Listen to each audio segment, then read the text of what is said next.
reflection of our times. Efficient, computerized, with a sleek beauty all its own. Technology is the human imagination converted into reality.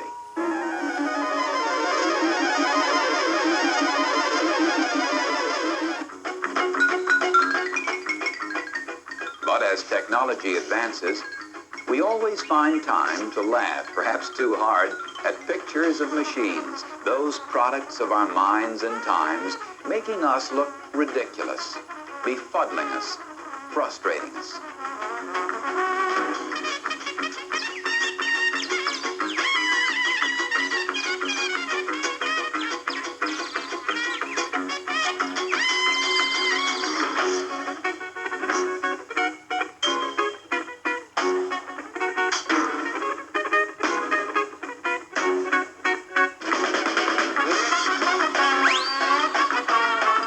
Funny, isn't it?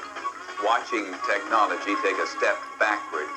Watching machines break down in old-time movies always seems to tickle us. Perhaps it tickles us because we'd rather not think about the problems of machines breaking down in our day and age. For we have become a people, indeed a whole world, dependent upon the technology, the enormous, sophisticated, complex technology that we have created. Yet, despite our depending on it, most of us know next to nothing about how it works or how it fails to work.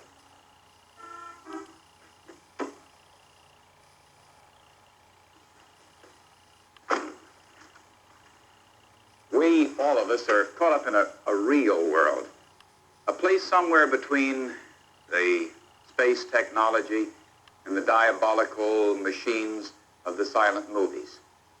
There are no space shuttles in that world, no Tin Lizzies either. But there is the technology that we so very much take for granted.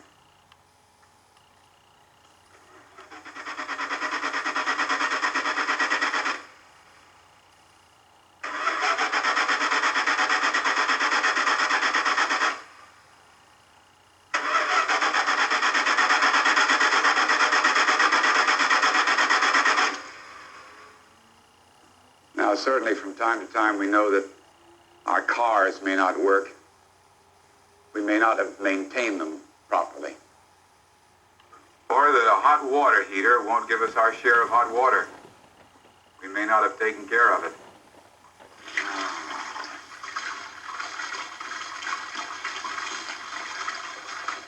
Or that an electrical appliance will short out. We may have overloaded the circuit.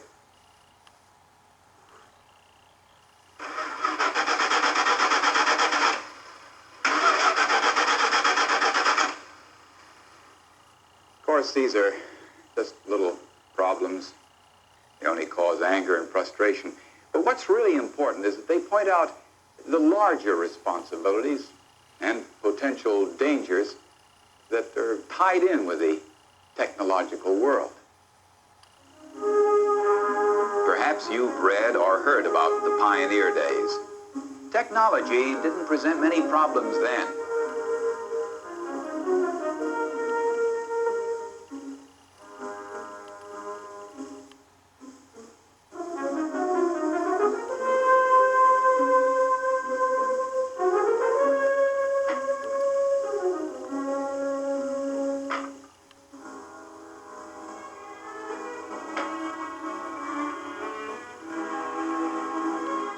Our forefathers grew their own food, supplied the materials to furnish their own heat and light, and got their own water from a stream or well. Life was much simpler then.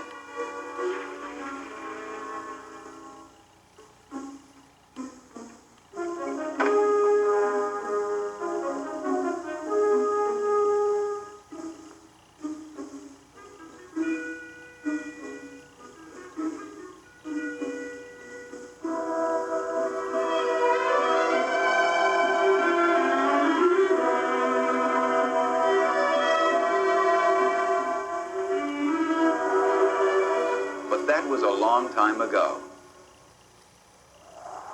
Ironically, we can still see traces of some of those early homesteads which fell victim to a lack of technology. Today, many of us have no idea where our food comes from, have no idea how or where our electricity and gas arrive, have no idea where our drinking water comes from. We only see the last step, the supermarket, the switch, the knob, the faucet. But the actual source of energy to run our industrial world remains a vast, mysterious system which somehow seems to work, but which many of us don't really understand. For so many fundamental needs, we depend upon things beyond ourselves, things over which we seem to have no control.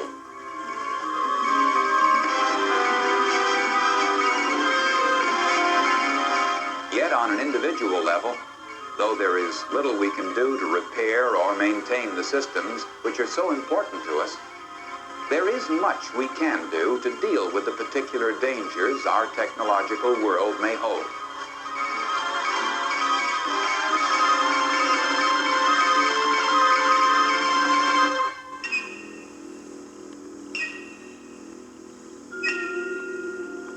Perhaps the most wide-ranging technological failure in man's history was the famous blackout which struck the New York City area on November 9th, 1965.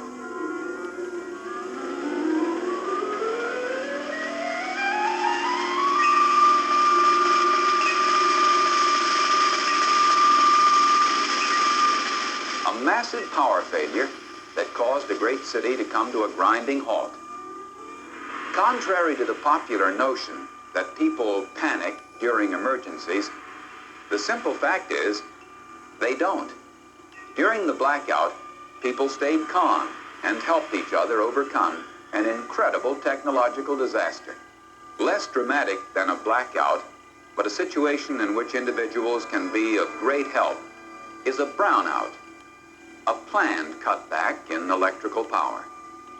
During such a period, individuals can work to prevent a large-scale power failure by not using convenience electrical items like dishwashers, record players, or power tools, by turning off air conditioners, by not using more lights than necessary, and by turning out lights when leaving a room.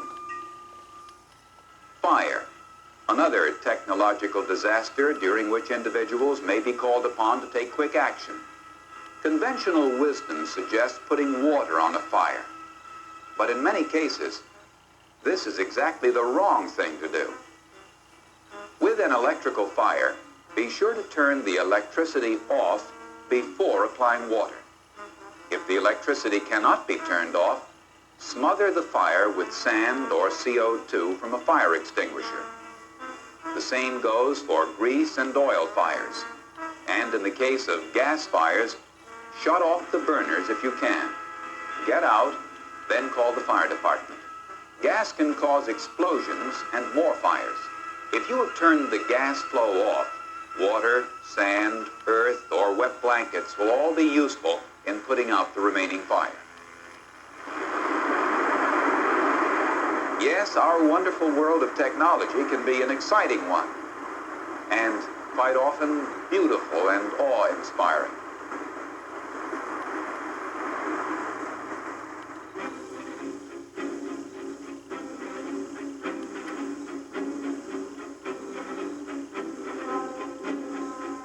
Yet, technology places new burdens on all of us.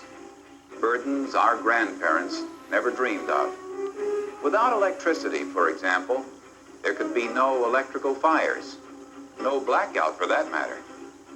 When something like the New York City blackout happens, it vividly demonstrates how technology has dwarfed most individuals, how it has separated them from basic necessities, made the getting of these necessities as impersonal as turning on a faucet.